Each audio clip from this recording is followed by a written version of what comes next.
After we've done the post-pro work, how should we save the final image?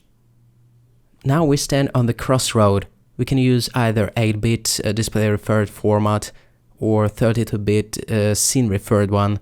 Look, because we have done everything we wanted to do with our high dynamic range light data, now we can just bake it into the 8-bit display-referred file and just view it as an image. It makes perfect sense if the image that we are about to export is the final stop, the final destination, an image on ArtStation, for example, and you won't do any extra post-processing work on it. Then there is nothing wrong with fixating the display encoding within the image. But if you still want to retain the wide dynamic range of colors, such as the intensities in this hotspot that now go well above the 100 in the red channel, then the OpenEXR, the 32-bit image format, would be the natural choice, as we have already proved.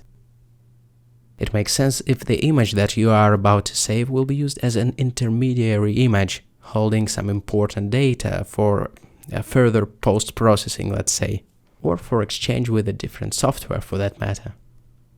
Generally, OpenEXR is such a great format for pretty much anything related to computer graphics, and it has such a miraculous compression as well. When used in conjunction with the half precision of the floating point, the resulting EXRs are super lightweight, much more lightweight than 8-bit PNGs, for example. But that is off topic, my friends. Let's get back on track. Okay, so we have used quite a lot of nodes to build a cinematic post-processing pipeline in Blender. The next logical step would be to pack it into some kind of a group that could be exported in between the Blender files.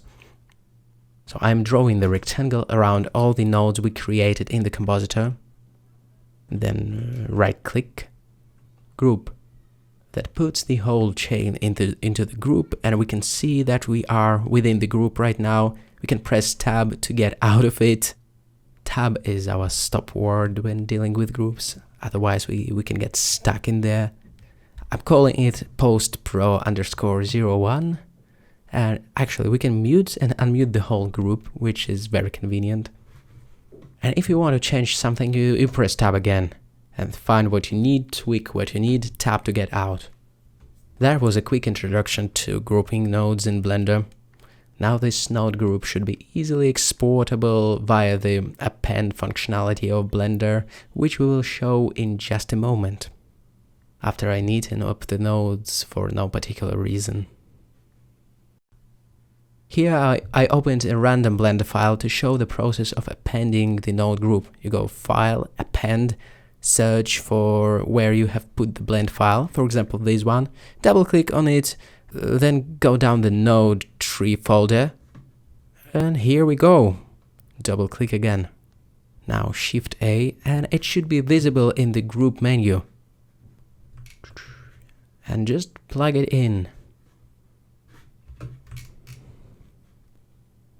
Obviously, when it comes to post-pro, one size doesn't fit all. But this whole configuration of nodes will be as useful as it was in the previous scene. What we'll need to do is just go through every individual node and tweak it to our taste. I really hope that this post-processing formula will help you to bring out the best cinematic qualities of your lighting formula, and they will work together. My name is Gleb Alexandrov. You're still watching the Cinematic Lighting in 3D video course. Now let's do a quick recap of this section.